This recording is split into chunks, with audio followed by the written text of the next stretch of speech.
আসসালামু আলাইকুম ওয়া রাহমাতুল্লাহি ওয়া বারাকাতুহু। আলহামদুলিল্লাহি ওয়াহদাহু ওয়াসসালাতু ওয়াসসালামু আলা মান লা নাবিয়্যা বা'দাহু। প্রশংসা আল্লাহ সুবহানাহু ওয়া তাআলার জন্য, শান্তি অবতীর্ণ হোক মুহাম্মদ সাল্লাল্লাহু আলাইহি ওয়াসাল্লামের প্রতি।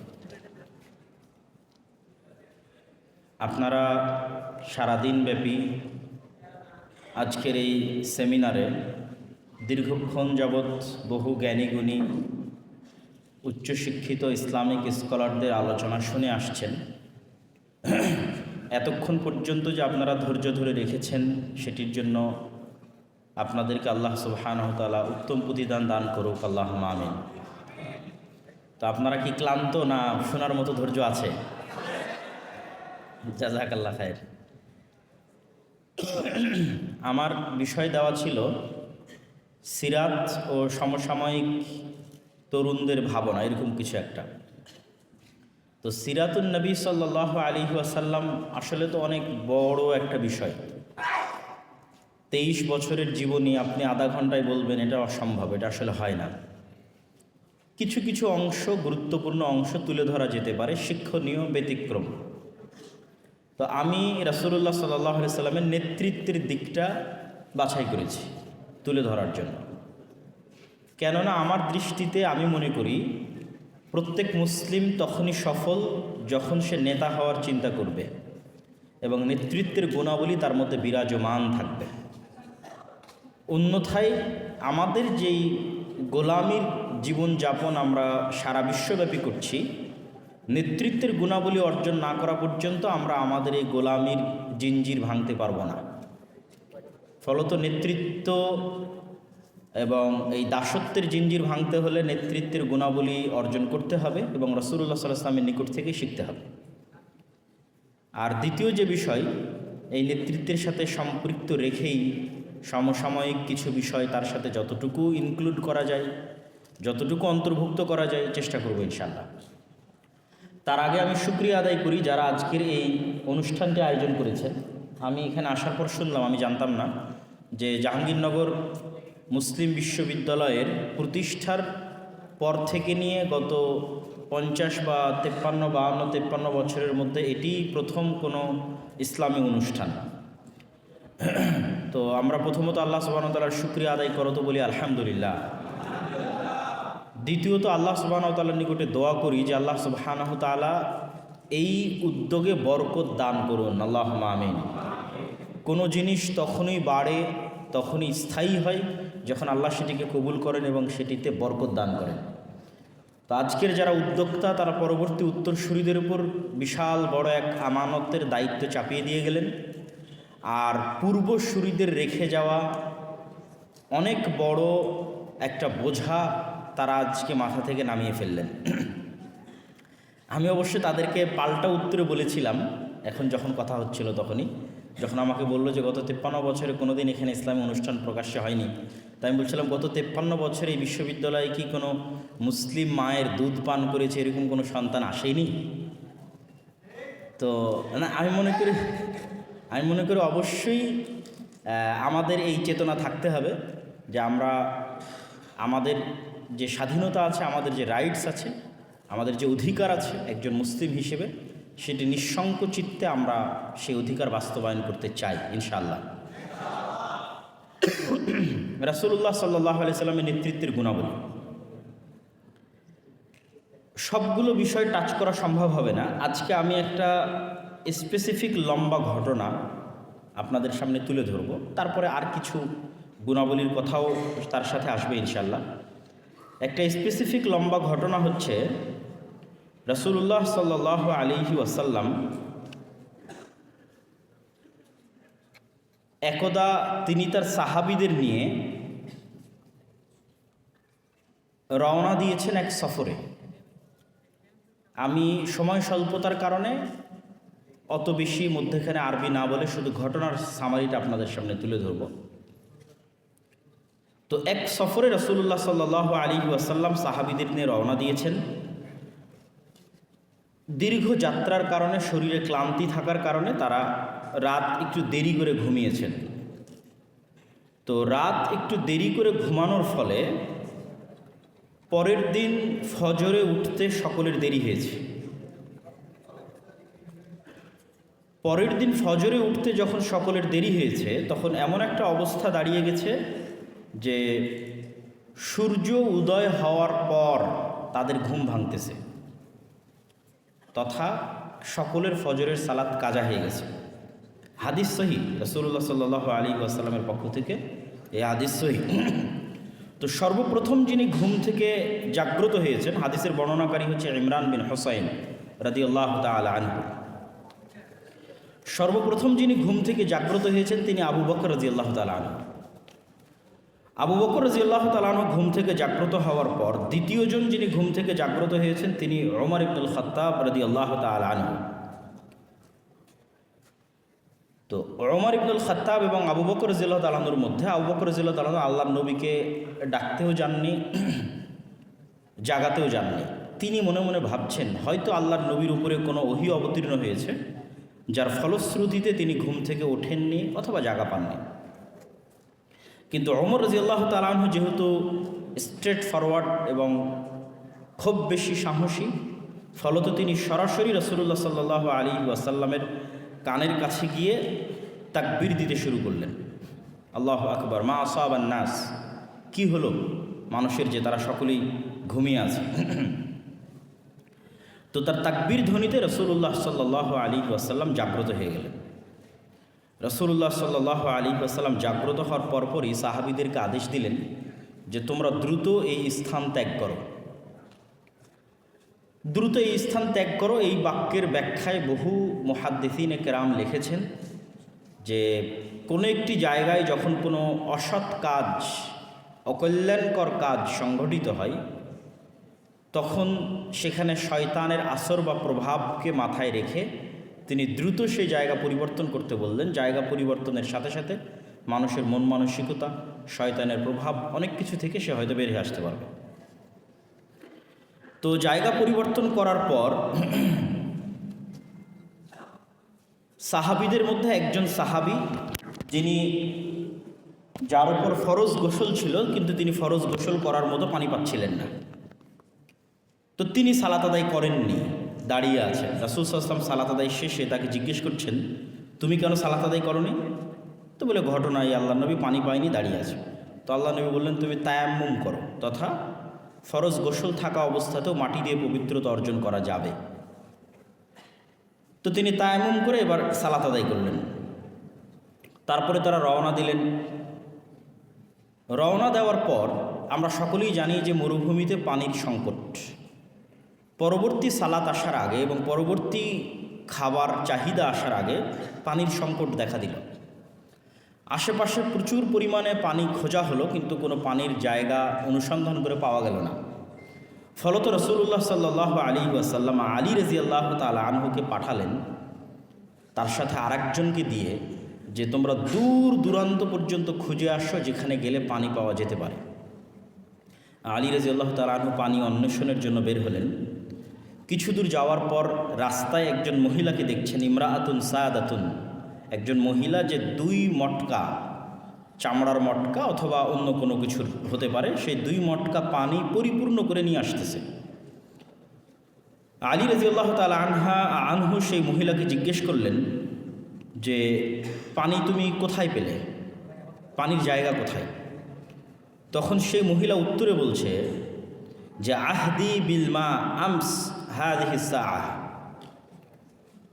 গতকাল আমি এই জায়গাতে ছিলাম, এই সময়ে গতকাল আমি এই জায়গাতে ছিলাম, আমি পানি অন্বেষণের জন্য বের হয়েছি, গতকাল এই সময়ে এই জায়গায় ছিলাম, তথা দীর্ঘ 24 ঘন্টার পথ সফর করে সে পানি নিয়ে আসতেছে।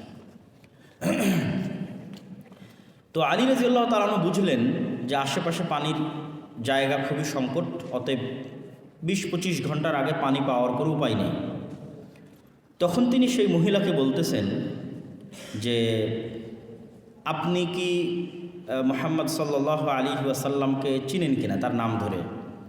তো আচ্ছা, ওই লোক যে সাবি হয়ে গেছে, নিজের দিন বা নিজের ধর্ম ত্যাগ করে ফেলেছে। তো মানুষজন বলা বলি করতো যে মুহাম্মদ সাল্লাল্লাহু আলাইহি ওয়াসাল্লাম তার দিন বা ধর্ম ত্যাগ করে ফেলেছেন। হ্যাঁ সেই লোক। তো তিনি আপনাকে ডাকছেন, তিনি আপনার সাথে কথা বলতে চান, একটু কথা বলবেন। তখন সেই মহিলাকে সাথে করে নিয়ে তার পানি সহ আলী রাদিয়াল্লাহু তাআলা আনহু রাসূলুল্লাহ সাল্লাল্লাহু আলাইহি ওয়াসাল্লামের নিকটে উপস্থিত হলেন। রাসূলুল্লাহ সাল্লাল্লাহু আলাইহি ওয়াসাল্লাম তাকে বলতেছেন যে তার পানি থেকে তারা পানি গ্রহণ করতে পারবে কিনা, এই মর্মে তার কাছে তিনি অনুমতি চাচ্ছেন। তো মহিলা বলছে যে আমার 2জন ইয়েতিম বাচ্চা আছে, আমি একজন বিধবা মহিলা, আমার ছেলে মেয়েদের আমি লালন পালন করি এবং আমি দেখাশোনা করি, তো আমি তাদের জন্য এই পানি সংগ্রহ করেছি। তখন রাসূলুল্লাহ সাল্লাল্লাহু আলাইহি ওয়াসাল্লাম তার পানি থেকে পানি সংগ্রহ না করে তাকে বললেন, ঠিক আছে তোমার পানি থেকে আমরা পানি নিব না। সামান্য কিছু পানি সেখান থেকে আলাদা একটি মগে তিনি সংগ্রহ করলেন বা আলাদা কোনো কিছুতে সংগ্রহ করলেন, করে রাসূলুল্লাহ সাল্লাল্লাহু আলাইহি ওয়াসাল্লাম কিছু আয়াত অথবা কিছু দোয়া পড়ে সেই পানিতে ফু দিলেন। ফু দেওয়ার পর সেই পানি পুনরায় সেই মটকা বা সেই কলসের মধ্যে ঢেলে দেওয়া হলো। তারপরে তিনি সাহাবীদেরকে বললেন যে তোমরা এবার এখান থেকে পানি নেওয়া শুরু করো। সাহাবীরা ওই দিন কতজন ছিল আল্লাহ সুবহানাহু ওয়া তাআলা ভালো জানে, যতজন ছিল সবাই সেখান থেকে পানি নিলেন, অজু করলেন, খাওয়া দাওয়া করলেন, নিজের সাথে থাকা চতুষ্পদ জন্তুকে খাওয়ালেন। কিন্তু ওই মহিলার পানি যে পরিমাণ ছিল, যতটুকু ছিল ততটুকুই থেকে গেল। ঘটনা এখানেই শেষ না, আমার উদ্দেশ্য এটি বলা না। আমি রাসূল সাল্লাল্লাহু আলাইহি ওয়াসাল্লামের নেতৃত্বের গুণাবলীর একটা অংশ তুলে ধরার জন্য আজকে এই একটা লম্বা হাদিস বলবো, বাকি পয়েন্টগুলো ধীরে ধীরে শেষ করে দেবো ইনশাআল্লাহ। এবার রাসূলুল্লাহ সাল্লাল্লাহু আলাইহি ওয়াসাল্লাম সাহাবীদেরকে বললেন যে তোমাদের কারো যদি চাদর থাকে তাহলে এখানে চাদর বিছাও। একজন সাহাবী চাদর বিছালো। তিনি বললেন তোমাদের যার কাছে যা আছে, খাদ্যদ্রব্য, জিনিসপাতি, খেজুর, ছাতু, ফলমূল, সে এখানে জমা দাও, টাকা পয়সা যার যতটুকু সম্ভব। তো সাহাবীদের যার কাছে যা যতটুকু ছিল সে সেখান থেকে ততটুকু ওই চাদরের উপর জমা দিতে লাগলো। জমা দিতে দিতে মোটামুটি একটা ভালো পোটলার মতো, একটা টুকলির মতো হয়ে গেল। রাসূলুল্লাহ সাল্লাল্লাহু আলাইহি ওয়াসাল্লাম সেটিকে বেঁধে ওই মহিলার হাতে দিয়ে বললেন, এই যে তোমার পানি যেভাবে ছিল সেভাবে, আর এই যে তার সাথে অতিরিক্ত আমাদের পক্ষ থেকে তোমার সন্তানদের জন্য হাদিয়া। এখানে যতজনের যার কাছে যা খাবার ছিল, টাকা পয়সা যা ছিল সেটা জমা করে তিনি সেই মহিলার হাতে দিলেন। সেই মহিলা সেগুলো নিয়ে ফিরে গেল। তার এলাকার মানুষজন তাকে জিজ্ঞেস করলো তোমার এত দেরি হলো কেন? তো বলে এই ঘটনা। তো সেই মহিলা সেখানে গিয়ে বলল যে পৃথিবীতে যদি সবচেয়ে বড় কোনো জাদুকর থেকে থাকে, আর মোহাম্মদ যদি সত্যিই জাদুকর হয়, তাহলে আসমানের নিচে জমিনের উপর তার চেয়ে বড় জাদুকর কেউ হতে পারে না, আজকে আমি যা দেখেছি।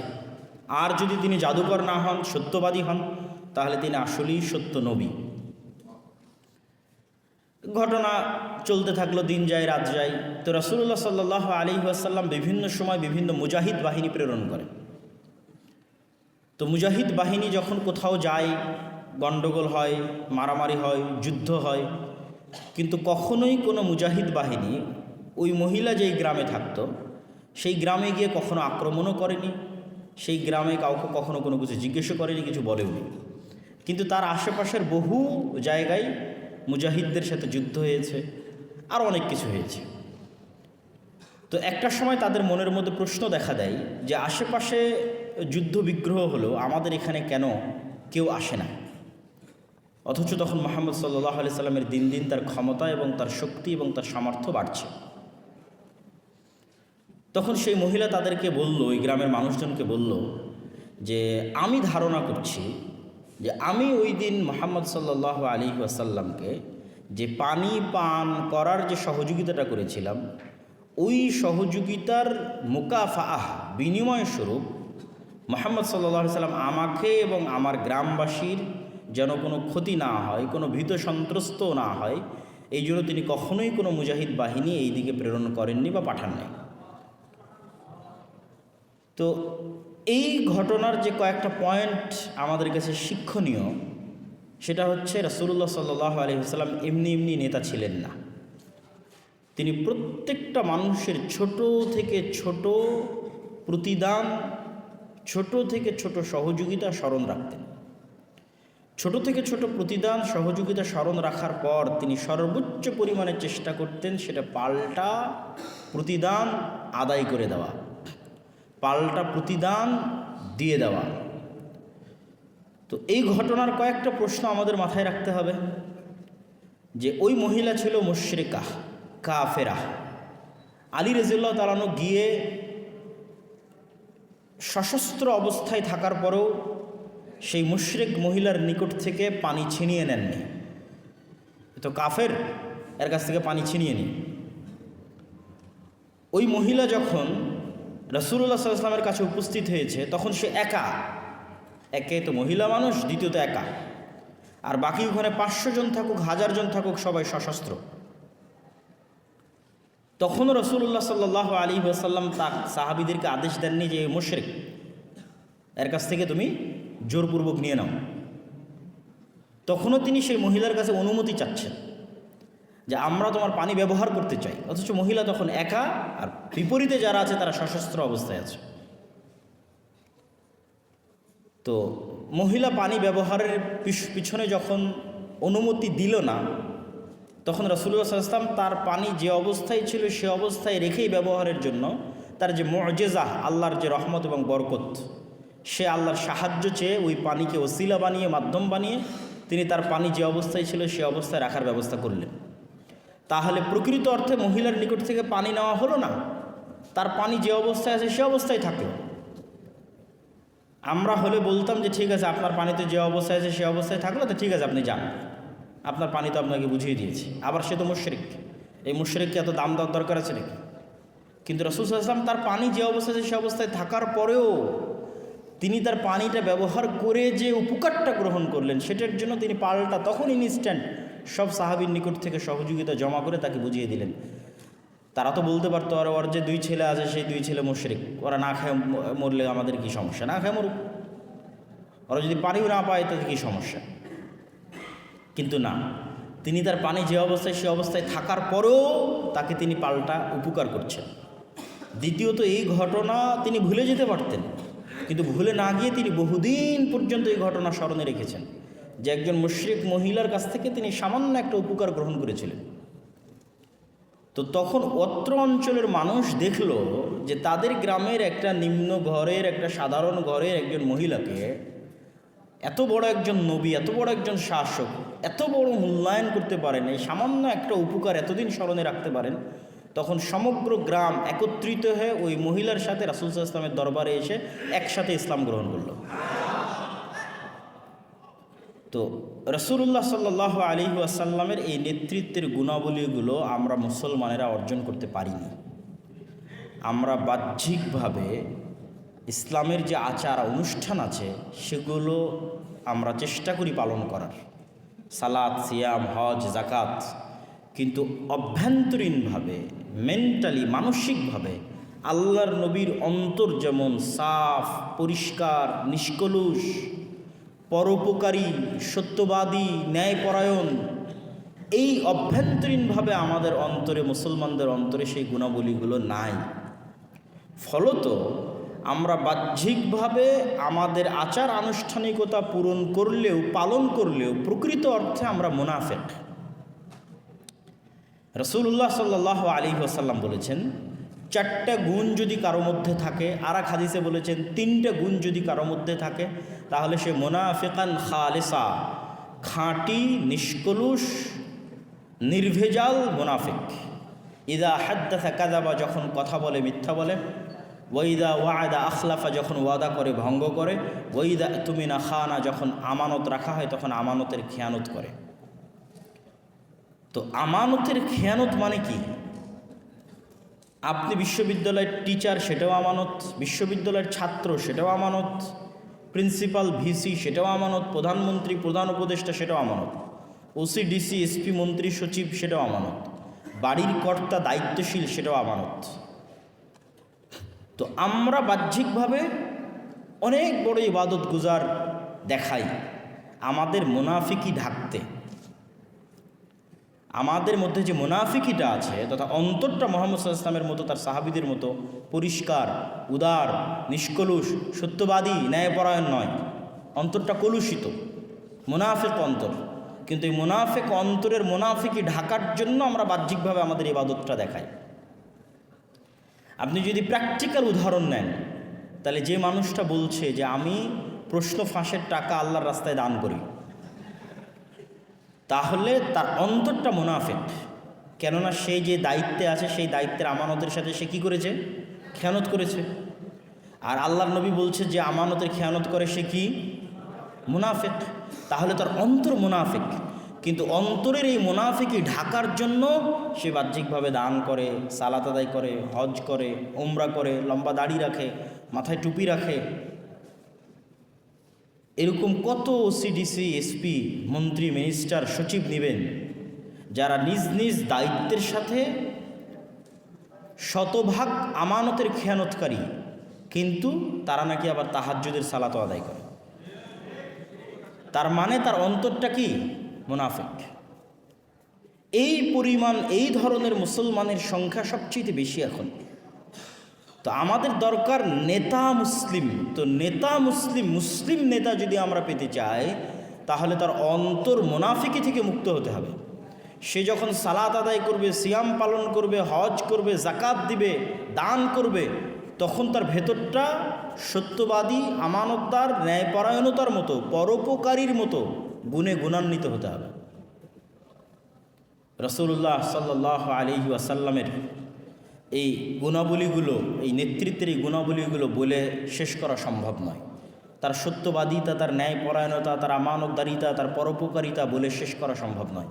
এগুলো প্রত্যেকটা দিয়ে তিনি লিডারশিপ, অ্যাজ এ লিডার তিনি তার সমাজে জাহেলি যুগেও প্রতিষ্ঠিত, ইসলাম আসার পরও প্রতিষ্ঠিত। এমনকি রাসূলুল্লাহ সাল্লাল্লাহু আলাইহি ওয়াসাল্লামের এই নেতৃত্বের গুণাবলীর দুইটা গুণ বলে আমি আমার বক্তব্যের শেষের দিকে চলে যাব। রাসূলুল্লাহ সাল্লাল্লাহু আলাইহি ওয়াসাল্লাম পরোপকারী।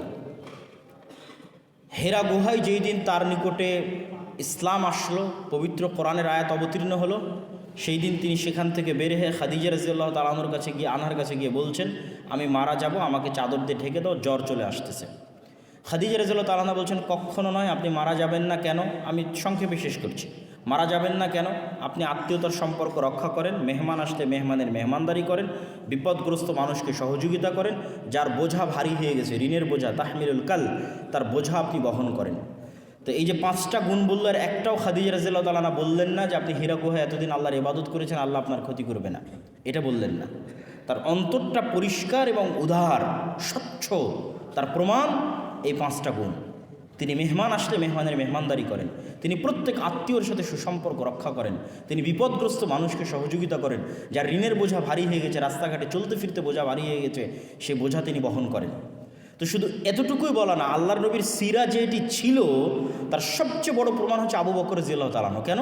আল্লাহর নবীর সবচেয়ে ক্লোজ ফ্রেন্ড, বেস্ট ফ্রেন্ড হচ্ছে আবু বকর রাদিয়াল্লাহু তাআলা আনহু। তো যখন মক্কায় আল্লাহর নবী মাজলুম, তখন তিনি সাহাবীদের অনুমতি দিয়েছেন, তোমরা আজকের ইথিওপিয়া, হাবশা, সেখানে হিজরত করবে। তো ওখানে হিজরত করার উদ্দেশ্যে আবু বকর রাদিয়াল্লাহু তাআলা মক্কা থেকে বের হয়ে গেছে। রাস্তার মধ্যে একজন কাফের মুশরিক আবু বকর রাদিয়াল্লাহু তাআলা রাস্তা থামিয়ে দিয়েছে। কোথায় যাচ্ছেন আপনি? তো বলে, মক্কার লোক আমাকে থাকতে দিচ্ছে না, স্বাধীন মতো শান্তি মতো দিন পালন করতে পারছি না মক্কার লোকের অত্যাচারে, তাই হিজরত করতেছি হাবশার উদ্দেশ্যে, ইথিওপিয়ার উদ্দেশ্যে। তখন ওই কাফের উত্তরে বলছে, আপনার মতো লোক লা ইখরাজ ওয়ালা ইয়াখরুজ, আপনার মতো ব্যক্তি মক্কা থেকে বেরো হতে পারে না, মক্কার মানুষ আপনাকে বেরো করে দিতে পারে না। কেন? ইন্নাকা লা তাসিলুর রাহিম, আপনি আত্মীয়তার সম্পর্ক রক্ষা করেন, ওয়া তুঈনু আলা নাওয়াইবিল হক, বিপদগ্রস্তকে সহযোগিতা করেন, ওয়া তাহমিলুল কাল, যার বোঝা ভারী হয়ে গেছে তার বোঝা বহন করেন। প্রত্যেক যেই গুণ খাদিজা রাদিয়াল্লাহু তাআলা আনহা আল্লাহর নবীর জন্য হীরা গুহা থেকে বের হওয়ার পর আল্লাহর নবীকে বলেছিলেন, ওই প্রত্যেকটা গুণ এই কাফের, এই মুশরিক আল্লাহর নবীর সবচেয়ে ক্লোজ ফ্রেন্ড আবু বকর রাদিয়াল্লাহু তাআলা আনহুর জন্য বলতেছে। তার মানে আবু বকর রাদিয়াল্লাহু তাআলা আনহু আল্লাহর নবীর সিরা থেকে কি পরিমাণ শিখেছে, যে দুইটা ডিফারেন্ট ঘটনায় সেম গুণাবলী তাদের জন্য বলা হচ্ছে। আল্লাহর নবীর জন্য খাদিজা রাদিয়াল্লাহু তাআলা আনহা বলছেন হেরা গুহা থেকে বের হওয়ার পর, আবু বকর রাদিয়াল্লাহু তাআলা আনহুর জন্য একজন কাফের বলছে যখন তিনি মক্কা থেকে হিজরত করে চলে যাচ্ছেন, তখন সেম গুণ। আর আবু বকর রাদিয়াল্লাহু তাআলা আনহুর এই উন্নত চরিত্রের কারণে, এই উন্নত গুণাবলীর কারণে, যা তিনি আল্লাহর নবীর নিকট থেকে শিখেছিলেন, অসংখ্য বড় বড় সাহাবী আবু বকর রাদিয়াল্লাহু তাআলা আনহুর হাতে ইসলাম গ্রহণ করেছে। আপনারা জানেন কিনা জানি না, যে আশারা মুবাশশিরিনা বিল জান্নাহ, যে 10 জন জান্নাতের সুসংবাদ প্রাপ্ত সাহাবী, সেই 10 জনের অর্ধেকের বেশি সাহাবী আবু বকর রাদিয়াল্লাহু তাআলা আনহুর হাতে ইসলাম গ্রহণ করেছে। কেননা তিনি এরকম উন্নত চরিত্রের ছিলেন, মানুষকে প্রভাবিত করে ফেলতে পারতেন, মানুষকে ইনফ্লুয়েন্স করে ফেলতে পারতেন, মানুষকে ইমপ্রেস করে ফেলতে পারতেন তার উন্নত চরিত্র, উন্নত গুণাবলী দিয়ে। কিন্তু আজকে আমরা মুসলমানেরা সবচেয়ে পিছিয়ে আছি ওই জায়গাতে। এটি গেল আল্লাহ নবীর পরোপকারী হওয়ার গুণ। আর একটা গুণ বলে আমার বক্তব্যের শেষের দিকে চলে যাব, সত্যবাদিতা এবং ন্যায়পরায়ণতা। আল্লাহর নবী হওয়ার আগে মক্কায় সবচেয়ে বেশি পরিচিত এই দুইটা গুণের কারণে। সমগ্র মক্কাবাসী জানে কে সত্যবাদী, মুহাম্মদ ইসলাম সত্যবাদী, কে ন্যায়পরায়ণ, মুহাম্মদ ইসলাম ন্যায়পরায়ণ। আবু সুফিয়ান আল্লাহর নবী থেকে 1000 কিলোমিটার দূরে, 1500 কিলোমিটার দূরে জেরুজালেমে বাদশাহ হিরাক্লিয়াসের দরবারে কোনো রেকর্ডার অন নাই, কোনো লাইভ নাই, কিচ্ছু নাই। কেউ আবু সুফিয়ানের কথা রেকর্ড করে নেবে এর কোনো অপশন নাই, কেউ আবু সুফিয়ানের কথা লাইভ প্রচার করবে এর কোনো অপশন নাই। 1000 কিলোমিটার দূরে জেরুজালেমে বাদশাহ হিরাক্লিয়াসের সামনে আবু সুফিয়ান রাদিয়াল্লাহু তাআলা আনহু তখন কাফের। তখন তিনি সাক্ষ্য দিচ্ছেন যে মুহাম্মদ সাল্লাল্লাহু আলাইহি ওয়াসাল্লাম সত্যবাদী। মুহাম্মদ সাল্লাল্লাহু আলাইহি ওয়াসাল্লামকে আমরা কখনো দেখিনি, মা জাররাবনা, কখনো তার অতীত ইতিহাসে আমরা কখনো দেখিনি যে সে মিথ্যার আশ্রয় নেয়, কখনো দেখিনি। তাহলে যদি মুহাম্মদ সাল্লাল্লাহু আলাইহি ওয়াসাল্লামের মধ্যে এই সত্যবাদিতা এবং ন্যায়পরায়ণতা না থাকতো, আবু সুফিয়ান মুহাম্মদ সাল্লাল্লাহু আলাইহি ওয়াসাল্লামের হাতে ইসলাম গ্রহণ করতেন না। কেননা তো মুহাম্মদ সাল্লাল্লাহু আলাইহি ওয়াসাল্লাম নেতা হতে পারতেন না। যে আরেকজনের সাথে অন্যায় করে সে নেতা হতে পারে না, যে আরেকজনকে কটু কথা বলে সে নেতা হতে পারে না, যে আরেকজনের গীবত করে সে নেতা হতে পারে না, যে আরেকজনের সাথে হিংসা করে সে নেতা হতে পারে না। অসম্ভব। মানুষ তার থেকে দূরে সরে যাবে, মানুষ তার কাছে আসবে না, মানুষ তার হাতে ইসলাম গ্রহণ করবে না। কিন্তু মুহাম্মদ সাল্লাল্লাহু আলাইহি ওয়াসাল্লাম স্বচ্ছ, এত জুলমের পর, এত অত্যাচারের পর তিনি মানুষের প্রতি অন্যায় করেননি। তিনি তার নেতৃত্বের যে উন্নত গুণ ছিল সেটি বজায় রেখেছেন। ফলত মানুষ, বড় বড় নেতা তার কাছে এসে ইসলাম গ্রহণ করতে সংকোচ করত না। খালিদ বিন ওয়ালিদের মতো বড় নেতা, আমর ইবনে আল আসের মতো বড় নেতা, উমর ইবনে আল খাত্তাবের মতো বড় নেতা, আবু সুফিয়ানের মতো বড় নেতা, এরা সব আল্লাহর নবীর বিরুদ্ধে যুদ্ধ করেছে বড় বড় লিডিংয়ে থেকে। এত বড় বড় বিরোধী দলের এত বড় বড় নেতা হওয়ার পরও আল্লাহর নবীর সামনে এসে ইসলাম গ্রহণ করতে তাদের মধ্যে চুল পরিমাণ সংকোচ কাজ করেনি। কেন? একটাই কারণে কাজ করেনি, রাসূল সাল্লাল্লাহু আলাইহি ওয়াসাল্লামের স্বচ্ছ উন্নত চরিত্রের কারণে। কিন্তু সেই স্বচ্ছ উন্নত চরিত্র থেকে মুসলিমরা পিছিয়ে। ইউরোপ এবং আমেরিকায় বসবাস করা মুসলমানদেরকে দেখে আমি হতবাক হয়ে যেতাম। সবার কথা বলতেছি না, বহু মুসলমান ইউরোপ এবং আমেরিকায় গিয়ে মিথ্যার আশ্রয় নেয়। সরকারের কাছে, ইহুদি, খ্রিস্টান, কাফের সরকারের কাছে 2 টাকা বেশি পাবে এই জন্য মিথ্যা বলে। তাহলে এই মুসলমান যে মিথ্যার আশ্রয় নিচ্ছে সে তো তার আত্মমর্যাদা, আত্মসম্মান নষ্ট করে দিচ্ছে, সে ইসলামের মূল্যবোধ ধ্বংস করে দিচ্ছে। ইসলামের মূল্যবোধের একটা বড় অংশ হচ্ছে মানুষের সেলফ রেসপেক্ট। আর রাসূলুল্লাহ সাল্লাল্লাহু আলাইহি ওয়াসাল্লাম ইসলামী অর্থনীতির একটা মানদণ্ড দাঁড় করিয়ে দিয়েছেন, আল কানাআহ, অল্পে তুষ্টি। মানুষ সুদের ভিত্তিতে লোন নেওয়া এটা আরও পরে, কিন্তু কর্জে হাসানাও নিবে বিলাসিতার জন্য, যে পাকা মাটির বাড়ি টিনের করবে, টিনের বাড়ি পাকা করবে, মোটরসাইকেল নাই নিবে, ফ্রিজ নাই নিবে, এসি নাই নিবে, এই ধরনের কাজের জন্য কর্জে হাসানা নিবে, সুদভিত্তিকের কথা বলতেছে না, নিবে। এটার প্রতি আল্লাহর নবী অনুৎসাহিত করেছে। কেন? যখন আপনি একবার কর্জে হাসানা নেবেন, সে আপনার কাছে টাকা চাইবে, দিতে পারবেন না, মিথ্যার আশ্রয় নেবেন। যখন আপনি নিজে মিথ্যা বলবেন, আপনার পরিবার মিথ্যা বলবে, আপনার স্ত্রী মিথ্যা বলবে, তখন এদের কারো সেলফ রেসপেক্ট নাই, আত্মসম্মান নাই, এরা কখনোই নেতা হতে পারবে না, এরা তো গোলাম থাকবে। এই পরিবার থেকে কখনো নেতার জন্ম হবে না, মহাবীরের জন্ম হবে না, মহাপুরুষের জন্ম হবে না। কেন? সেলফ রেসপেক্ট হারিয়ে ফেলেছে, এমনি গোলাম হয়ে গেছে। এই জন্য অভ্যন্তরীণভাবে স্বাধীন থাকার জন্য, অভ্যন্তরীণভাবে নেতা হওয়ার জন্য, শতভাগ আত্মসম্মান, আত্মমর্যাদা থাকার জন্য সত্যবাদিতা, ন্যায়পরায়ণতা এগুলোর বিকল্প নাই। বক্তব্যের শেষের দিকে এসে আমি আপনাদেরকে কয়েকটি উদাত্ত আহ্বান জানাতে চাই। জাস্ট একটু ভেঙে 2-1টি উদাত্ত আহ্বান জানাবো। প্রথমত, আপনারা আপনাদের পার্শ্ববর্তী দেশ ভারতকে দেখেন। তারপরের একটু দূরে মধ্যপ্রাচ্যে ইসরায়েলকে দেখেন। গত 24 ঘন্টায় ইসরায়েল সিরিয়ার 500-র অধিক জায়গায় বোমা হামলা চালিয়েছে। পৃথিবীর কাউকে জিজ্ঞেস করার প্রয়োজন মনে করেনি, পৃথিবীর কারো অনুমতি নেওয়ার প্রয়োজন মনে করেনি, না জাতিসংঘ, না আমেরিকা, কারো না, ড্যাম কেয়ার। কিন্তু তারা ভ্রান্তির উপর কতটা অ্যাগ্রেসিভ, কতটা উগ্র, কতটা কট্টর হতে পারে ভ্রান্তির উপর। আপনাদের পার্শ্ববর্তী দেশের যারা হিন্দুত্ববাদী দল, তারা তাদের ভ্রান্ত, সবাই জানে, আপনারাও জানেন, ভ্রান্তির উপর তারা কতটা কট্টর হতে পারে, কতটা শক্ত হতে পারে। আর আপনারা মুসলমানেরা বলতেছেন যে না, আমরা স্বাধীন হয়েছি, আমরা খুব সাহসী। আমি বলি, আপনারা সেই দিন স্বাধীন, সেই দিন সাহসী, তারা ভ্রান্তির উপর দাঁড়িয়ে যদি বলতে পারে যে আমরা অখণ্ড হিন্দুত্ববাদী ভারত প্রতিষ্ঠা করব, মানে হিন্দু ধর্ম একটা ভ্রান্ত ধর্ম, এটা আপনি জানার পরও আপনি দেখছেন এই ভ্রান্তির উপর কতটা শক্ত যে আমরা হিন্দুত্ববাদ রাষ্ট্রীয়ভাবে প্রতিষ্ঠা করতে চাই।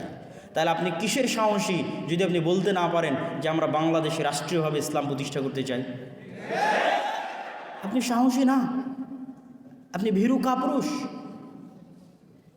আর এই ভীরুতা, এই কাপুরুষতা আপনাকে শিখিয়েছে সেকুলারিজম। সে কেন সেকুলার হয় না? ইসরায়েল কেন সেকুলার হয় না?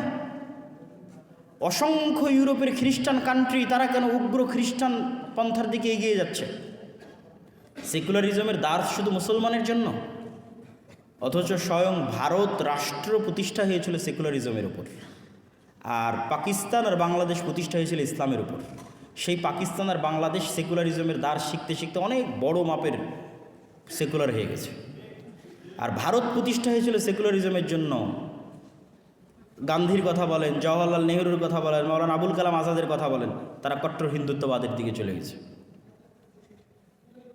সম্মানিত উপস্থিতি, যদি মুসলমানেরা বলে যে আমরা স্বাধীন, তাহলে সেই স্বাধীনতার জন্য বুক ফুলিয়ে ঘোষণা দিতে হবে যে আমি আমার দিনের উপর কট্টর, কোনো কম্প্রোমাইজ ছাড়া। তাহলে আপনি স্বাধীন। যেই দিন এটা স্বাধীনভাবে ঘোষণা দিতে পারবেন, সেই দিন স্বাধীন।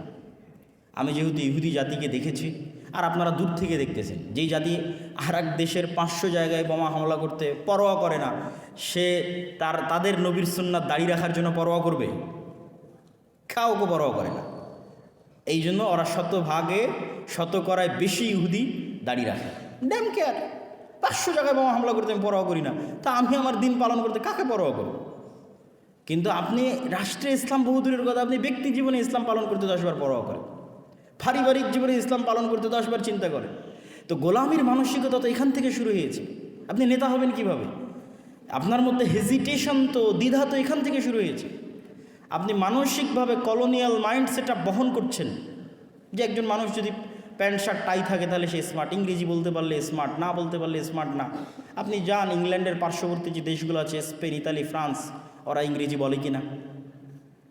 ইংরেজি শিখতে হবে না কথা বলছি না, কিন্তু ফরাসিরা, স্প্যানিশরা, ইতালিয়ানরা মেন্টালি আমাদের চেয়ে বেশি স্বাধীন মানসিকভাবে। ও ড্যাম কেয়ার, পরোয়া করে না, আমি কেন ইংরেজি শিখবো, আসে আমার ভাষা শিখো। মানে মানসিকভাবে সে বেশি স্বাধীন। আর আমরা মানসিকভাবে কলোনিয়াল মাইন্ডসেটটা বহন করার জন্য এখন পর্যন্ত গোলাম, আর আমাদেরকে গোলাম বানিয়ে রেখেছে সেকুলারিজম। এই জন্য এই সেকুলারিজমকে শত্রু বানাতে হবে। কীরকম শত্রু বানাতে হবে? যেমন ইব্রাহিম আলাইহিস সালাম ঘোষণা দিয়েছিল, কাফারনা বিকুম আমাই ইয়াকফুর বিত্তাগুত। ইব্রাহিম আলাইহিস সালাম ঘোষণা দিয়েছিল, শোনো, তোমরা যেই মূর্তির ইবাদত করো সেই মূর্তি আর তোমাদের সবগুলোর আমি কুফরি করলাম, অস্বীকার করতেছি, ওপেন প্রকাশ্যে। তোমাদের মূর্তির প্রকাশ্যে অস্বীকার করতেছি, কুফরি করতেছি, তোমাদের প্রকাশ্যে অস্বীকার করতেছি, কুফরি করতেছি। এবং তিনি নিজেকে তাদের থেকে সম্পূর্ণরূপে মুক্ত ঘোষণা করেছেন। তা আপনি নিজেকে মুসলিমও দাবি করবেন, আবার মিনমিন করে সেকুলারিজমেরও কথা বলবেন, তাহলে আপনার ঈমান এখনও পূর্ণাঙ্গ হয়নি। আপনাকে প্রকাশ্যে ঘোষণা করতে হবে যে আমি সেকুলারিজমের কাফের, সেকুলারিজমের কুফরি করলাম, সেকুলারিজম মানি না, অস্বীকার করলাম। সেই দিন আপনার অন্তরে ঈমান পরিপূর্ণ হবে, পূর্ণাঙ্গ হবে। আর অসংখ্য যত থিওরি তৈরি করা হয়েছে, আমাদের যুবকদের মাথায় দেওয়া হয়েছে, গণতন্ত্রের নামে, সেকুলারিজমের নামে, লিবারালিজমের নামে, এগুলো প্রত্যেকটা তৈরি হয়েছে আমাদের সন্তানদের, মুসলমানদের সন্তানদের গোলাম রাখার জন্য এবং রাষ্ট্রীয়ভাবে কোনোদিন যেন ইসলাম ক্ষমতায় না যায় তার জন্য। এটা আমরা যত দ্রুত বুঝবো তত আমাদের জন্য কল্যাণকর, যত দ্রুত বুঝবো তত কল্যাণকর। তো আমরা ক্ষমতায় যাব কিভাবে? যদি আমাদের মধ্যে আল্লাহর নবীর মতো ওই নেতৃত্বের গুণাবলী থাকে, সত্যবাদী ন্যায়পরায়ণ প্রজন্ম যদি জন্ম দিতে পারেন, সত্যবাদী ন্যায়পরায়ণ প্রজন্ম, গত ফ্যাসিজম 16 বছর জীবনেও কন্টিনিউ করতো না যদি এই সরকারে যারা চাকরি করে তাদের মধ্যে মুসলিম মায়ের দুধ পান করেছে এরকম সত্যবাদী ন্যায়পরায়ণ দায়িত্বশীল থাকতো, সত্যবাদী ন্যায়পরায়ণ ওসি, ডিসি, এসপি, মন্ত্রী, সচিব থাকতো, কখনোই সম্ভব ছিল না। কিন্তু সবাই টাকার কাছে বিক্রি হয়ে যায়। মুসলমানদের এই স্বভাবটা সঠিক করতে হবে। মুসলমানের অভ্যন্তরীণভাবে মুনাফেক, বাহিরভাবে দেখাচ্ছে সে মুসলমান, নাউজুবিল্লাহ। অতএব ওই প্রজন্ম তৈরি করতে হবে যেই প্রজন্ম অভ্যন্তরীণভাবে রাসূল সাল্লাল্লাহু আলাইহি ওয়াসাল্লামের মতো নেতৃত্বের গুণাবলীতে বলিয়ান হবে, সত্যবাদী, ন্যায়পরায়ণ, আমানতদার। মরে গেলেও এই গুণে সে কম্প্রোমাইজ করবে না। যখন এই গুণে একবার সে কম্প্রোমাইজ করবে না, অটোমেটিক সে তার দিনের যে বিষয়গুলো আছে সেগুলোতেও সে কখনো কম্প্রোমাইজ করবে না। কেন? তখন তো ও নেতা হয়ে গেছে। নেতা কখনো কম্প্রোমাইজ করে না, গোলামেরা কম্প্রোমাইজ করে। সম্মানিত উপস্থিতি, আমি আমার বক্তব্য দীর্ঘ করতে চাই না। রাসূলুল্লাহ সাল্লাল্লাহু আলাইহি ওয়াসাল্লামের সিরাত থেকে শিক্ষা নিয়ে নেতৃত্বের গুণাবলী আমাদের মধ্যে অন্তর্ভুক্ত করে আমাদের সমগ্র বিশ্বে যা চলতেছে সেই দিক থেকে নিজেকে তুলনা করে আপনারা নিজের দিনের উপর, আমরা আমাদের নিজের দিনের উপর কট্টর হওয়া শিখি, দেখবেন যে আমরা স্বাধীন হয়ে গেছি ইনশাআল্লাহ। এই জন্য আমি কেন বারবার এই দুইটা জাতির কথা বলি, এই ইহুদি জাতির কথা কেন বলি আর হিন্দুদের কথা কেন বলি, এই দুইটা জাতির কথা কেন বলি? দেখেন, আমরা মুসলমানেরা আমাদের প্রোডাক্টিভিটি নষ্ট করতেছি সময় নষ্টের মাধ্যমে। আর তাদেরকে দেখেন, আপনি ইহুদি ফ্যামিলি বলেন, পরিবার বলেন, সমাজ বলেন, সেখানে যান, তাদের সন্তানেরা কিন্তু আমাদের মতো প্রোডাক্টিভিটি নষ্ট করে না। মাদকতা, জুয়া এগুলোর মধ্যে নিমজ্জিত হয়ে সময় নষ্ট করে না।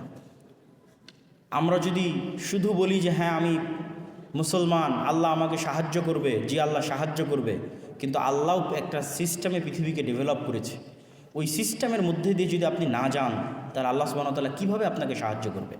আপনাকে তো এই সিস্টেমের মধ্যে ফাইট দিতে হবে, চেষ্টা করতে হবে। আপনি ঘরে বসে থাকবেন, আপনি free fire, PUBG, Facebook, Twitter, YouTube, TikTok এগুলোতে সময় নষ্ট করবেন, নেটফ্লিক্স এগুলোতে সময় নষ্ট করবেন, আর আরেকজন বসে থেকে পড়াশোনা করবে, গবেষণা করবে, জ্ঞানী হবে, তো আল্লাহ সুবহানাহু ওয়া তাআলা তো আপনাকে সহযোগিতা করবে না। আপনাকেও তাদের মতো প্রোডাক্টিভ হতে হবে। আপনি আরেকজন খ্রিস্টানের সাথে যদি চলেন, পথভ্রষ্ট খ্রিস্টান, তাহলে আপনি শিখতে পারবেন না কিছু। আপনি দেখবেন সেও সপ্তাহের ইনকাম 2 দিনে গার্লফ্রেন্ডদের সাথে শেষ করে দিচ্ছে, অথবা পাবে গিয়ে শেষ করে দিচ্ছে, অথবা বারে গিয়ে শেষ করে দিচ্ছে। পাবে জুয়া খেলে, বারে মাদকতার মাধ্যমে, অথবা গার্লফ্রেন্ড কিনে কোথাও ঘুরতে গিয়ে শেষ করে দিচ্ছে। কিন্তু আপনি যদি একজন ইহুদির সাথে চলাফেরা করেন, হোঁচট খাবেন। ওদের টেন্ডেন্সি ভিন্ন, লক্ষ্য উদ্দেশ্য ভিন্ন। একটা বড় টার্গেট নিয়ে কঠোর পরিশ্রম করে যাচ্ছে, পৃথিবীকে কিভাবে কন্ট্রোল করবে, শাসন করবে, অল্প সংখ্যক হওয়ার পরও তার পিছনে জান প্রাণ দিয়ে চেষ্টা করে যাচ্ছে। আপনি যদি ওই আর একটা পথভ্রষ্ট খ্রিস্টানদের মতো এইভাবেই আপনার প্রোডাক্টিভিটিকে নষ্ট করেন, মাদকতা, জুয়া, নারী ইত্যাদির মধ্যে শেষ করেন, আপনি পৃথিবী শাসন করতে পারবেন না। প্রথমত আপনাকে ওই রাস্তায় চলা শুরু করতে হবে। ওই রাস্তায় যখন চলা শুরু করবেন, আপনি যদি অন্যের কাছে যদি 100% থাকে, আপনার কাছে 50% থাকে, আল্লাহ আপনাকে বিজয় দিবে ইনশাআল্লাহ। আপনি চেষ্টা করার পর বাকিটার দায়িত্ব আল্লাহ সুবহানাহু ওয়া তাআলার উপরে। তা আমি আমাদের তরুণদের, যুবকদের উদাত্ত আহ্বান জানাবো যে আমরা নিঃসংকোচে, নির্দ্বিধায় আমাদের দিনের উপর কট্টর হই এবং আমাদের সময়টা আমাদের দেশ ও জাতির উন্নতির জন্য জ্ঞান অর্জনের পিছনে লাগাই। ঢাকা বিশ্ববিদ্যালয়ে হাজার হাজার ছাত্রছাত্রী টিএসসি চত্বরে বসে ফুটবল বিশ্বকাপের উন্মাদনায় ব্যস্ত। আপনি কল্পনা করেন যে অক্সফোর্ড, ক্যামব্রিজে সেই উন্মাদনায় ছাত্রছাত্রীরা সময় নষ্ট করতেছে কিনা? পাবেন না। তারা পড়াশোনা করতেছে, জ্ঞান অর্জন করতেছে, কিন্তু আমরা পড়াশোনা এবং জ্ঞান অর্জন থেকে অনেক পিছিয়ে।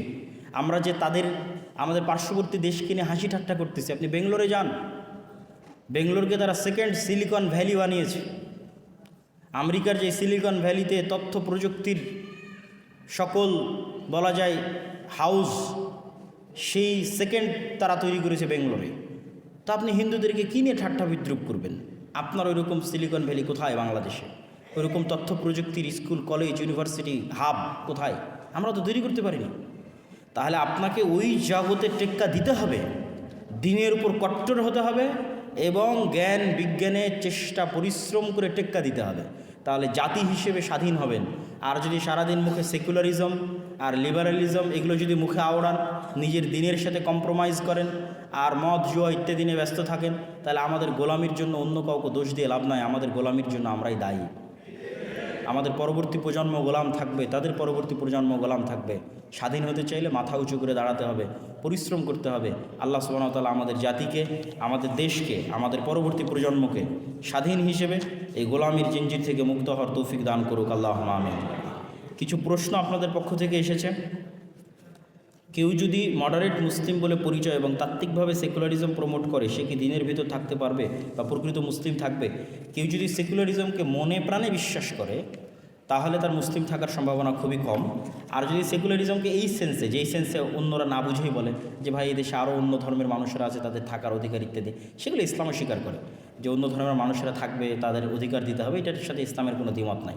ইসলামের দ্বিমত হচ্ছে আপনি সেকুলারিজমের নামে আসলে অন্তরে ইসলাম বিদ্বেষ লালন করা হয় এবং রাষ্ট্রীয়ভাবে, রাষ্ট্রীয় কাঠামোগতভাবে সেকুলারিজমের নামে ইসলামকে, ইসলামের বুকে লাথি দেওয়া হয়, তথা মুসলমানদের যে অধিকার, সেই অধিকারকে ডাউন করার জন্য সেকুলারিজম ইউজ করা হয়।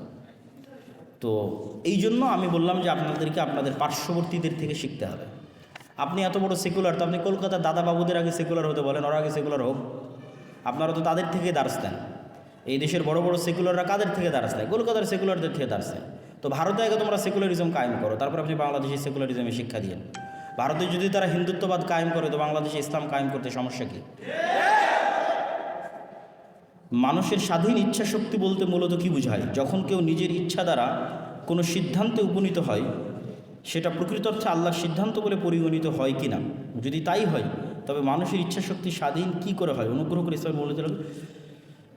প্রথমত, আল্লাহ সুবহানাহু ওয়া তাআলার ইচ্ছা শক্তি বলতে আল্লাহর অনুমতি, আল্লাহর পারমিশন, এবং এটা আল্লাহ সুবহানাহু ওয়া তাআলার একটা সিস্টেম, যে সিস্টেমের উপর তিনি ডেভেলপ করে পৃথিবীকে ছেড়ে দিয়েছেন। আর স্বাধীনভাবে চিন্তা করার কল্পনা, সিদ্ধান্ত মানুষের। এই সিদ্ধান্ত বাস্তবায়নে যে শক্তি বা যে অনুষঙ্গগুলো মানুষ ব্যবহার করতেছে, যে জিনিসগুলো মানুষ ইউজ করতেছে, প্রত্যেকটা পার্টস, প্রত্যেকটা শক্তি, সব কিছু আল্লাহ সুবহানাহু ওয়া তাআলার দেওয়া। আমি কান দিয়ে শুনতেছি, শোনার সিদ্ধান্তটা নেওয়ার ক্ষেত্রে আমি স্বাধীন, কিন্তু এই কানের শ্রবণ শক্তি কে দিয়েছে? আল্লাহ দিয়েছে। আমি চোখ দিয়ে দেখতেছি, গুনাহের কাজই দেখতেছি, এইটা দেখার সিদ্ধান্ত নেওয়ার স্বাধীনতা আমার, কিন্তু এই চোখে দেখার শক্তি কে দিয়েছে? আল্লাহ সুবহানাহু ওয়া তাআলা দিয়েছে। তো তিনি যে আমার দেখার শক্তিটা ছিনিয়ে নিচ্ছেন না ওই খারাপ কাজ করা অবস্থায়, আমি আর একটা মানুষকে অন্যায়ভাবে হত্যা করতেছি, তো আমার হাতে হত্যা করার মতো শক্তি আল্লাহর দেওয়া, ওই সময় যে আল্লাহ আমার হাত অবশ করে দিচ্ছে না, এইটাই হচ্ছে আল্লাহ সুবহানাহু ওয়া তাআলার দেওয়া আমাকে প্রদত্ত শক্তি। এটাই হচ্ছে আল্লাহ সুবহানাহু ওয়া তাআলার যেই সিস্টেম উনি ডেভেলপ করেছেন সেই অনুমতি। কিন্তু ডিসিশন, স্বাধীনতা, যেটা সিদ্ধান্ত আমি নিয়েছি, সেটা আমার। যদি এটা আমার স্বাধীনতা না হতো, তাহলে আমরা তো সবাইকে হত্যা করে বলতাম যে এটা আমি করিনি, তাকদিরে লেখা ছিল, তুমি কেন আমাকে হত্যা করবে? সেটা না, আপনি ওই হত্যা আপনার সিদ্ধান্তই করেছেন, কিন্তু ওই হত্যা করতে গিয়ে যত কিছুর আপনি সহযোগিতা নিয়েছেন, প্রত্যেকটাই আল্লাহ সুবহানাহু ওয়া তাআলা।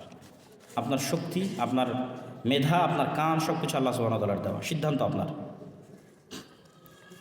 আমরা জানি কন্যা সন্তান, আচ্ছা তাকদিরের বিষয় মনে রাখতে হবে, তাকদির আল্লাহর জ্ঞান। আমরা অনেক সময় ভুল করি, আগে মাথায় এটা ইনস্টল করে নিতে হবে। তাকদির মানে কি? আল্লাহর জ্ঞান। আপনারা এখন বিজ্ঞানের মাধ্যমে বলে দিতে পারতেছেন ওখানে বৃষ্টি হবে, ওখানে ভূমিকম্প হবে, এই বাচ্চা হবে, ছেলে হবে, মেয়ে হবে, অনেক কিছু বলে দিতে পারতেছেন। তো আল্লাহ সুবহানাহু ওয়া তাআলা এর চেয়ে কত জ্ঞানী। আল্লাহ সুবহানাহু ওয়া তাআলা বলেছেন মানুষকে অল্প সামান্যতম জ্ঞান দান করা হয়েছে। অসংখ্য হাদিসের তুলনাও দেওয়া হয়েছে, মহাসাগরের মধ্যে সুই ডুবিয়ে উঠালে যতটুকু হয় তার চেয়েও কম জ্ঞান মানুষকে দেওয়া হয়েছে। তো আল্লাহ সুবহানাহু ওয়া তাআলা এত মহাজ্ঞানী হওয়ার পর তিনি জানেন না যে আপনি ভবিষ্যতে কী করবেন? আপনাদের বিজ্ঞান বলতে পারছে, তিনি বলতে পারবেন না? এটা জ্ঞান। আমরা জানি কন্যা সন্তান আল্লাহ তাআলার রহমত। তাহলে আমার পরিচিত একজন প্রকাশ্যে সুদখোর, যার 3টি মেয়ে, তাহলে তার উপর কি আল্লাহ সুবহানাহু ওয়া তাআলার রহমত বর্ষিত হচ্ছে? আচ্ছা, কন্যা সন্তান আল্লাহর রহমত এইভাবে হাদিস নাই, এইভাবে হাদিসে এসেছে, কেউ যদি 3জন কন্যা সন্তান লালন করে তাহলে রাসূল সাল্লাল্লাহু আলাইহি ওয়াসাল্লাম তার জিম্মেদারি নিচ্ছেন যে তার কন্যা সন্তানেরা তাকে জান্নাতে নিয়ে যাওয়ার জন্য চেষ্টা করবে। তারপর আল্লাহর নবী 2 জন সন্তানের কথাও বলেছেন, তারপরে 1 জন কন্যা সন্তানের কথাও বলেছেন। এখন বিষয় হচ্ছে কিয়ামতের মাঠে সকল উপকার পাওয়ার প্রথম শর্ত তাওহীদ থাকতে হবে। সকল উপকার পাওয়ার, আল্লাহর নবীর আপন চাচা আবু তালেব, তাকে আল্লাহর নবী করজোড়ে রিকোয়েস্ট করতেছে, হাম্বল রিকোয়েস্ট, আল্লাহ আমার চাচা প্লিজ আপনি একবার বলেন লা ইলাহা ইল্লাল্লাহ, আপনি একবার লা ইলাহা ইল্লাল্লাহ বললে আপনার কি আছে না আছে তার জন্য আমি আল্লাহর কাছে যা করা লাগে সব করব, কিন্তু আপনি লা ইলাহা ইল্লাল্লাহ না বললে এটা আমার পক্ষে করা সম্ভব হবে না। তা আল্লাহ নবীর চাচা লা ইলাহা ইল্লাল্লাহ বললেন না। তারপরেও আল্লাহ নবী বলছেন যে আমার চাচা লা ইলাহা ইল্লাল্লাহ না বলে না বলুক, আমি আল্লাহর কাছে ক্ষমা চাইতেই থাকবো যতদিন আল্লাহ আমাকে নিষেধ না করবে। তখন এবার আল্লাহ কোরআনের আয়াত অবতীর্ণ করে দিয়ে তার নবীকে নিষেধ করছেন যে একজন নবীর জন্য এটা কখনোই শোভা পায় না যে তিনি এমন ব্যক্তির জন্য দোয়া করবেন যে আল্লাহর তাওহীদকে স্বীকার করেন। আল্লাহু আকবার। তাহলে প্রথমত যে উপকারী পেতে চান কি লাগবে? তাওহীদ। তাওহীদ নাই কোনো উপকারী কাজ দিবে না। আল্লাহর নবী তার চাচাকেও কোনো উপকার করতে পারবেন না। তাওহীদ যদি থাকে তাহলে অবশ্যই অন্য আর গুনাহ, সেই গুনাহগুলোর শাস্তির ব্যবস্থা আল্লাহ সুবহানাহু ওয়া তাআলা করে দিবেন। যদি অন্য গুনাহগুলো তার ভারী বেশি হয়, দাড়িপাল্লায় নেকি যদি কম হয়, তাহলে সেগুলোর কি শাস্তি হবে, কি ব্যবস্থা হবে সেটা আল্লাহ সুবহানাহু ওয়া তাআলা করবেন। সেই ব্যবস্থা করে দিয়ে তাওহীদ থাকার কারণে তার যে উপকারটুকু পাওয়ার, সেই উপকারটুকু পাওয়ার ব্যবস্থা আল্লাহ সুবহানাহু ওয়া তাআলা করে দিবেন। আমাদের মৃত্যু হওয়ার পর আল্লাহ আমাদের আবার জীবিত করবেন, কিন্তু এটা অনেকেই বিশ্বাস করে না। তাদের জন্য এই আয়াতটি আমাকে ব্যাখ্যা করে দিবেন। আল্লাহই হচ্ছেন শস্য দানা ও বীজ বিদীর্ণকারী, তিনি মৃত থেকে জীবন্তকে বের করেন এবং জীবন্ত থেকে মৃতকে। এই হচ্ছেন আল্লাহর সৎপথে থেকে তোমরা কোথায় চলে যাচ্ছ? সূরা আল-আনআম 95। ইসলামের ঈমানের যে 6টা, প্রত্যেকটাই অদৃশ্যকে বিশ্বাস। এইটা এই কনসেপ্ট আগে ক্লিয়ার করতে হবে। মানে ইসলামে ঈমানের যে 6টা, একটাও যুক্তির আলোকে বিচার করলে কেউ মুমিন হতে পারবে না। তারপরেও আল্লাহ যুক্তি দিয়েছে, দেয়নি তা না, কিন্তু আগে আপনি সামারিটা বুঝে রাখেন, পুরোটাই অদৃশ্য। আল্লাহকে আমরা কেউ দেখেছি? দেখিনি, অদৃশ্য। আমরা কি কিয়ামত দেখেছি? অদৃশ্য। আমরা কি তাকদীর দেখেছি? অদৃশ্য। তাহলে ঈমানের যে ফেরেশতাদেরকে আমরা দেখেছি, এমনকি আমাদের জন্য আল্লাহর নবী স্বয়ং মুহাম্মদ সাল্লাল্লাহু আলাইহি ওয়াসাল্লাম অদৃশ্য, আমরা তো তাকেও দেখিনি। তাহলে আমাদের ক্ষেত্রে ঈমানের প্রত্যেকটা জিনিসই অদৃশ্য, এটা 1 নম্বর পয়েন্ট। তাহলে সেক্ষেত্রে পরকালের প্রতি বিশ্বাস, সেটি মূলত একটি অদৃশ্যের প্রতি বিশ্বাস, যা এখনও ঘটেনি কিন্তু বিশ্বাস করতে হবে যে ঘটবে। তাহলে কেন বিশ্বাস করবেন? আল্লাহ সুবহানাহু ওয়া তাআলা এই বিশ্বাসের জন্য যে যুক্তিগুলো মানুষকে দিয়েছেন, সেই যুক্তিগুলোর 1 নম্বর যুক্তি, যেটা সবচেয়ে শক্তিশালী, মর পাওয়ারফুল যুক্তি অন্য সকল যুক্তির চাইতে, যে আপনি এখন যে পৃথিবীতে এসেছেন, এই পৃথিবীতে আসার পিছনে আপনার কোনো সিদ্ধান্ত বা আপনার বাবা মায়ের কোনো সিদ্ধান্ত সামিল ছিল কি না। মানে আপনার বাবা মা কোনো একটা সুইচ বাটন চাপ দিয়ে নিজের ডিসিশন নিয়ে যে আমি এই কালারের, এই রঙের, এই বর্ণের পুরুষ একটা সন্তান চাই, চাপ দিয়ে আপনাকে বের করে নিয়ে আসছে? ছিল না। ঠিক আপনিও কোনো একটা ডিসিশন নিয়ে যে না আমি এতদিন পর অমুক তারিখে পৃথিবীতে যাব, আপনি সেই সিস্টেমে পৃথিবীতে এসেছেন, এটা হয়েছে? হয়নি। তাহলে আপনার বাবা মায়ের হাতে ছিল না, এই ক্ষমতা ছিল না যে আপনাকে তারা পৃথিবীতে নিয়ে আসে। সেকেন্ড, আপনার হাতে ছিল না যে আপনি পৃথিবীতে আসবেন। তাহলে পুরোটাই আপনার বাবা মায়ের নিজস্ব ক্ষমতার বাইরে এবং আমার নিজস্ব ক্ষমতার বাইরে আমি পৃথিবীতে চলে এসেছি। আমার নিজস্ব ইচ্ছার বাইরে এবং আমার বাবা মায়ের কোনো ক্ষমতার বাইরে আমি পৃথিবীতে চলে এসেছি। তাহলে এইবার যদি পৃথিবীতে আমি চলে এসে থাকি উইদাউট আমার ডিসিশন, উইদাউট আমার বাবা মায়ের ডিসিশন, তাহলে আর একবার যে আবার আল্লাহ উঠাবেন না, সেই গ্যারেন্টি আমি কেমনে দেবো বলেন? এই গ্যারেন্টি আমি তখনই দিতে পারতাম যদি আমি নিজে ডিসিশন নিয়ে এবার পৃথিবীতে আসতাম। যেহেতু এবার পৃথিবীতে ডিসিশন নিয়ে আসেনি, আমার বাবা মায়েরও সেই ক্ষমতা ছিল না, পৃথিবীর কোনো বাবা মায়ের সেই ক্ষমতা নাই, তাহলে যে আল্লাহ, যেই সত্তা আমাকে এইবার আমার ইচ্ছা ছাড়া, বাবা মায়ের ক্ষমতা ছাড়া পৃথিবীতে নিয়ে এসেছেন, তিনি চাইলে এর চাইতে আরও সহজভাবে দ্বিতীয়বার আমাকে জীবিত করতে পারেন। এই যুক্তিটা আল্লাহ দিয়েছে যে প্রত্যেক যে কোনো জিনিস একবার সংগঠন করা কঠিন আর দ্বিতীয়বার করা সহজ। আপনারাই বলতেছেন ভাই এবার করেছি এই অনুষ্ঠান, এরপরের বার সহজ হবে। যে ফার্স্ট টাইম মোবাইল বানিয়েছে, কম্পিউটার বানিয়েছে, সেকেন্ড টাইম সহজ না কঠিন? সহজ। তাই আল্লাহ সুবহানাহু ওয়া তাআলা যে ফার্স্ট টাইম আমাদের এই পৃথিবীতে নিয়ে আসেন, তো সেকেন্ড টাইম তিনি পুনরায় আমাদের জীবিত করবেন না, এর কোনো গ্যারেন্টি কেউ দিতে পারবে না। দ্বিতীয়ত আল্লাহ সুবহানাহু ওয়া তাআলা অসংখ্য মৃত জিনিস থেকে জীবিত হওয়ার উদাহরণ কোরআন মাজিদে দিয়েছেন, যে তোমরা যে শস্য দানা বীজ, এটা মৃত, এই শস্য দানা বীজকে তোমরা মাটিতে পুঁতে দাও, সেখান থেকে জীবিত গাছ জন্ম নিচ্ছে। ডিম মৃত, তোমরা সেই ডিমে গরম দাও, সেখান থেকে জীবিত মুরগির জন্ম হচ্ছে।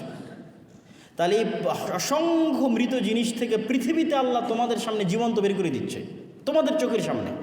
তাহলে তোমার মৃত যেই লাশ, যেই মেরুদণ্ড মাটির মধ্যে পুঁতে আছে, সেই মৃত মেরুদণ্ড থেকে আল্লাহ পুনরায় তোমাকে জীবিত অবস্থায় সৃষ্টি করবেন না, এই গ্যারেন্টি তুমি কেমনে দাও যে আল্লাহ মৃত বীজ থেকে জীবন্ত গাছ তৈরি করতে পারে? ওই মাটি থেকেই তো আল্লাহ মৃত বীজ থেকে জীবন্ত গাছ তৈরি করছেন। তো পৃথিবীতে আল্লাহ এরকম অসংখ্য উদাহরণ আমাদের সামনে আছে যে আল্লাহ সুবহানাহু ওয়া তাআলা করছেন মৃত থেকে জীবিত। আচ্ছা, এই ছিল মোটামুটি প্রশ্ন, আর তেমন কোনো প্রশ্ন নয়। আমরা সকলেই বৈঠক শেষের দোয়া পড়ি। বৈঠক শেষের দোয়া পড়ে আজকে আমাদের এই অনুষ্ঠান আমরা শেষ করতে চাচ্ছি। সবাই আমার সাথে একটু বৈঠক শেষের দোয়া পড়বেন। আর আরেকটি কথা, আমাদের মিরপুর 12-তে দাওয়া সেন্টার আছে, যেখানে প্রতি শনিবার বাদ আসর আমি নিজে কিতাব ভিত্তিক দার্স দিই। আজকেও দিয়ে আসলাম। অনেক ভাই, বিশেষ করে আপনাদের স্টুডেন্টরাই বিভিন্ন বিশ্ববিদ্যালয়, জাহাঙ্গীরনগর ইউনিভার্সিটিরও 2-3 জন স্টুডেন্ট সেখানে নিয়মিত যায়, আমি চিনি তাদেরকে। এখন এখানে আমি দেখতে পাচ্ছি কিনা বলতে পারবো না। তো প্রতি শনিবার বাদ আসর একদম মিরপুর 12 বাস স্ট্যান্ডের অপোজিটে বাটার একটা শোরুম আছে, প্রিন্স বাজারের পাশের বিল্ডিং, লিফটের 5। তো আপনাদের পক্ষে যদি সম্ভব হয় প্রতি শনিবার সেখানে আসা বা মাঝে মধ্যে আসা, আমাদের এই দাসটা চলমান থাকবে। এবং চাইলে মাঝে মধ্যে সেখানে জুমার সালাতও আদায় করতে পারেন, তাহলে আপনাদের সাথে সাক্ষাৎ হবে, পরামর্শ হবে, আরও ভালোভাবে দাওয়াতি কাজের বিষয়ে ভবিষ্যৎ পরিকল্পনা তৈরি করা যাবে। আল্লাহ সুবহানাহু ওয়া তাআলা আমাদের যুবকদেরকে অত্র অনুষ্ঠানে উপস্থিত সকলকে, আয়োজককে, শিক্ষক মণ্ডলীকে, যারা যেভাবে সহযোগিতা করেছেন সকলকে আল্লাহ সুবহানাহু ওয়া তাআলা কবুল করুক, আল্লাহুম্মা আমিন। সকলকে আল্লাহ সুবহানাহু ওয়া তাআলা জাযায়ে খায়র দান করুক, আল্লাহুম্মা আমিন। সুবহানাকা আল্লাহুম্মা ওয়া বিহামদিকা আশহাদু আল্লা ইলাহা ইল্লা আনতা আস্তাগফিরুকা ওয়া আতুবু ইলাইক। আসসালামু আলাইকুম ওয়া রাহমাতুল্লাহি ওয়া বারাকাতুহু।